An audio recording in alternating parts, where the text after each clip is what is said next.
बिस्मिल्लाहिर्रहमानिर्रहीम। अस्सलाम वालेकुम। उम्मीद है आप सब खैरियत से होंगे। आज मैं आपके साथ मटन कौरमा बनाने की रेसिपी शेयर कर रही हूँ। अगर आप चाहते हैं डब्बे के मसाले के बगैर शादियों वाले दालेदार कौरमा तैयार करना तो इस रेसिपी को पूरा फॉलो करें। मेरा दावा है आप दोबारा अगर कौरमा बनाएंगे तो इस तरीके से दोबारा बनाना चाहेंगे। ये इतने मज़े का बनता है कि घर वाले यकीन ही नहीं करेंगे कि ये कौरमा आपने ख़ुद बनाया। तो चलिए इसे बनाना शुरू करते हैं। बिस्मिल्लाहिर्रहमानिर्रहीम। यहाँ पे 500 ग्राम मैंने मटन लिया है और इसके साथ मैंने यहाँ पे कुछ मसाले लिए। खुश धनिया 2 चम्मच लिए, लौंग मैंने 8 लिए, 1 चम्मच मैंने ज़ीरा लिए, 4 अदद मैंने काली इलायची लिए और 8 अदद हरी इलायची मैंने लिए। ये सब चीज़ें इसमें डाल देंगे गोश्त में। और इसके साथ जो है 1 चम्मच मैंने लहसुन का पेस्ट लिए और जूलियन कटिंग में मैंने अदरक लिए। आधा चम्मच गरम मसाला मैंने डाल दिए, 1 टेबल स्पून नमक और 1 चम्मच जो है मैंने पिसी हुई लाल मिर्च और आधा चम्मच कश्मीरी लाल मिर्च डाल दी। 1 कप ऑयल है और 1 कप दही। ये मीठा दही है, आपने कट्टा दही बिल्कुल नहीं लेना।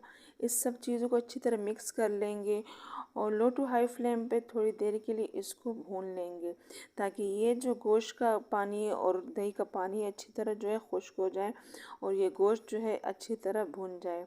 आपने फ्लेम जो है हाई नहीं रखना। और दूसरा ये है कि मैंने इसमें जो है पिसी हुई लाल मिर्च 1 टेबल स्पून डाल दिए। आप अपने हिसाब से डाल सकते हैं, जितना खा सकते हैं। अगर आप ज़्यादा डाल लें 2 टेबल स्पून डाल लें तो फिर कश्मीरी लाल मिर्च ना डालें, क्योंकि इससे जो इसका कलर है वो डार्क हो जाता है। लेकिन मैं थोड़ा पिसी हुई लाल मिर्च ले रही हूँ तो मैंने जो है आधा चम्मच उसके साथ जो है कश्मीरी लाल मिर्च डाल दी है। मेरे घर में कोई ज़्यादा मिर्ची नहीं खाते, इस वजह से मैंने 1 टेबल स्पून डाल दिए। तो जो है गोश्त ने पानी छोड़ दिए।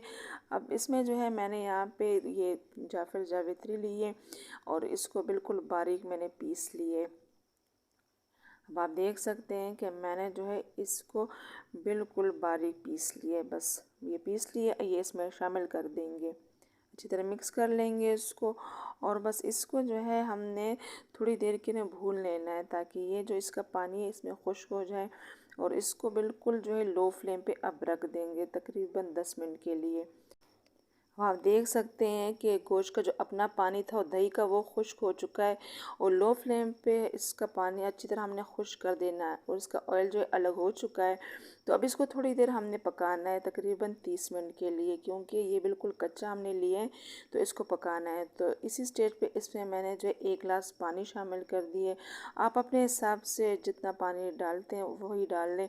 अगर आप बीफ में वो कर रहे हैं तो आप इसको कुकर में भी बना सकते हैं चिकन, लेकिन तरीका बिल्कुल सेम यही होगा। तो बस इसको लो फ्लेम पे 30 मिनट के लिए रख दें। बीच बीच में आपने चेक करना है कहीं गोश्त जो है वो लग ना जाए।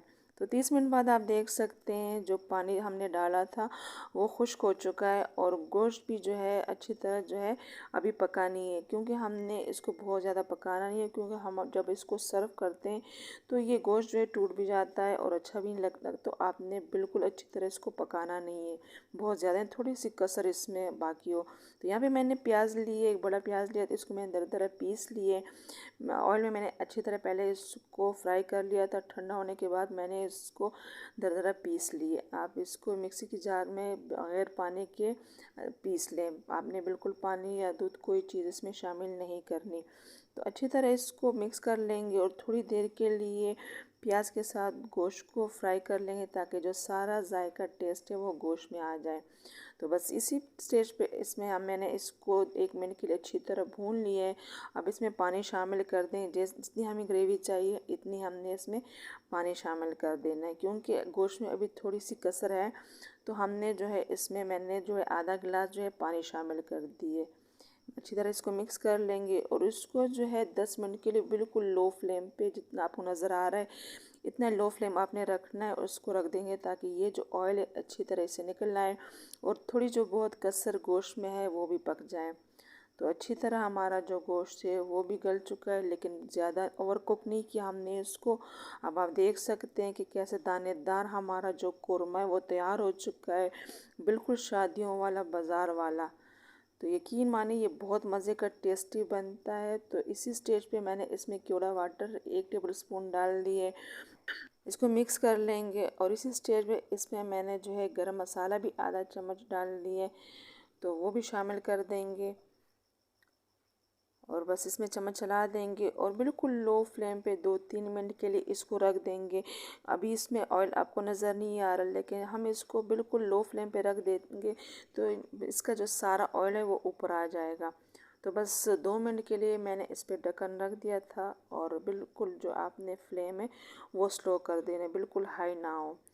तो 2 मिनट के बाद आप देख सकते हैं सारा ऑयल जो है ऊपर आ चुका है और हमारा दानेदार कौरमा जो है बिल्कुल शादियों वाला बाज़ार वाला तैयार हो चुका है। मैंने इसको जो है नान के साथ सर्व किया, आप इसको रोटी के साथ भी सर्व कर सकते हैं।